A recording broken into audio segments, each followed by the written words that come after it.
A Bradespar está aqui na região superior de retângulo, tá? A gente já teve aqui vários testes nessa região, né? Aqui a gente nem vai considerar, teve essa tentativa de rompimento aqui, outra aqui, outra aqui, outra aqui, outra aqui, aqui novamente, e aqui agora, né? Então a gente tem aqui uma, duas, três, quatro, cinco, seis, sete tentativas de rompimento dessa resistência, e a gente tem essa região aqui embaixo bem validada também, tá?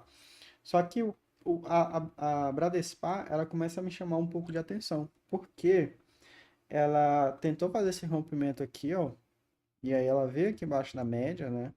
E aí tentou novamente aqui, ó, e não renovou o máximo, então não caracterizou aqui um rompimento, né? E aí desabou aqui, tá? Aqui ela tá fazendo, parecendo que tá fazendo a mesma coisa. Na sexta-feira, ela chegou a cair forte e ainda vou ver uma parte dessa queda, porque ela testou aqui a 21, tá? Então, se romper aqui, ó, o 17,31, já abre um espaço para compra de call aqui, tá? Acreditando na continuidade alta, porque a gente já tem aqui o preço trabalhando fora dessa região de lateralização, né? Teve até rompimento desse topo aqui, ó.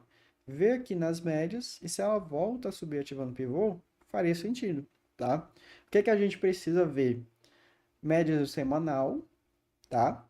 E se não existe ali nenhum ponto ali de atenção que a gente precisa tomar. Então, ó, pelo semanal, a gente tem aqui o preço já trabalhando acima da 80, tá?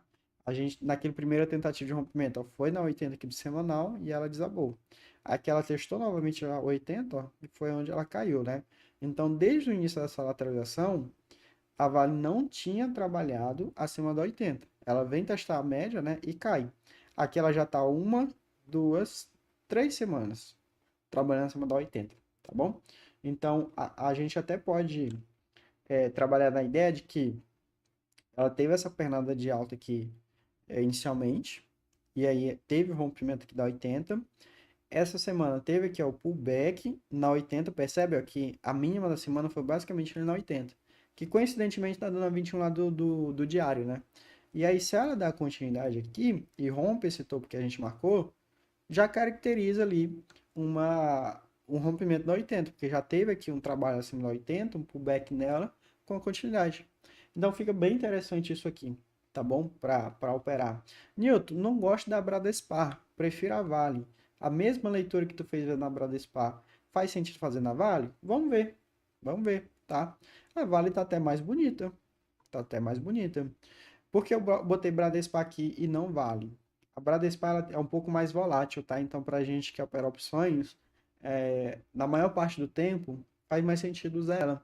Mas a Vale, sem dúvidas, é uma boa ação também para operar, porque tem muita liquidez nas opções, tá? A Vale aqui, ó, ela já trabalha bem mais fora, né, dessa lateralização, porque a Bradespar aqui trabalhou fora, ó, mas ainda é aquela alta ali um pouco, não sei se eu rompo essa região ou não, né? Fica aqui um pouco mais difícil de entender esse rompimento. Já a Vale aqui, ó, ela teve de fato um trabalho ali bem fora, né, dessa região, então fica bem mais interessante aqui para trabalhar com essa ideia. Vamos olhar lá o semanal se também tá na mesma coisa, ó. Semanal a Vale já rompeu faz muito tempo, né, 80, tá aqui na 200, mas, cara, 200 da Vale é importante no semanal? Não, né? Não é. Não é, tá? Pelo semanal não é importante não, 200. 200 só basicamente olha só pelo diário, tá? A 80 ali no semanal ainda é porque é uma média menor, tá? Então, se Vale romper esse topo aqui, ó, de 58 e 55, tem trade aqui na Vale, tá bom? Mesma ideia lá da Bradespar. Ah, Nilton, quero operar a Bradespar. Não entra na Vale. Quero operar a Vale. Não entra na Bradespar, porque elas têm uma correlação muito próxima, tá? Eu vou deixar marcado aqui, ó, os alvos, né? A gente teria aqui, ó, esse movimento. Cara, o foda é que não tem fundo aqui, né? Porque o ideal é a gente pegar aqui esse movimentinho menor, tá? Porque como eu não tenho fundo aqui ainda, eu não posso pegar esse movimento. Aí eu teria que pegar esse aqui, ó. Só que esse aqui é um movimento macro, ele vai me dar um alvo muito distante. Muito distante, ó. Até que não. Até que não. Dá pra usar ele. Dá pra usar ele. um alvo mais próximo, digamos assim, né? Então, ó, o primeiro alvo para Vale seria nos 59,68 centavos, tá?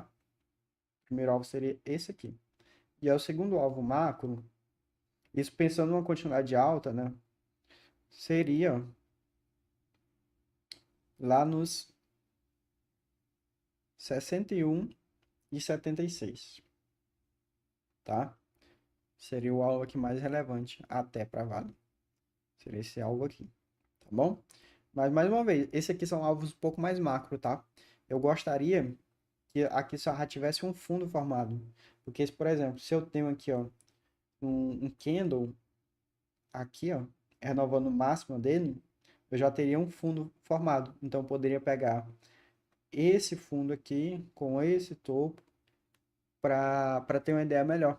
Inclusive, é o que a gente pode fazer, tá? Ver o que tem de alvo aqui, partindo da premissa que aqui é um fundo, mas para ser um fundo teria que ter um candle assim amanhã, renovando o máximo aqui, ó, do candle de sexta-feira, tá bom? Então, vamos ver se dá alguma confluência aqui. Se aqui fosse um fundo de fato, né, que ainda não é, tá? Ó, o primeiro alvo desse espelhamento, ó, dá basicamente ali no mesmo alvo que a gente marcou. Então, é um alvo legal, tá? Pensando numa operação um pouquinho mais curta. E o segundo alvo dele daria no meio do caminho, né? Entre o primeiro alvo do macro e o segundo alvo do macro. Eu acho que o terceiro alvo desse menor aqui dá lá junto, ó. É aqui, né? Ó, dá junto também. Então esses alvos do macro tá legal, tá? Que ele vai dar coincidir aqui com o primeiro com o primeiro, né? E aqui o segundo do macro com o terceiro do micro. Então fica legal isso aqui, tá? Fica esses alvos aqui.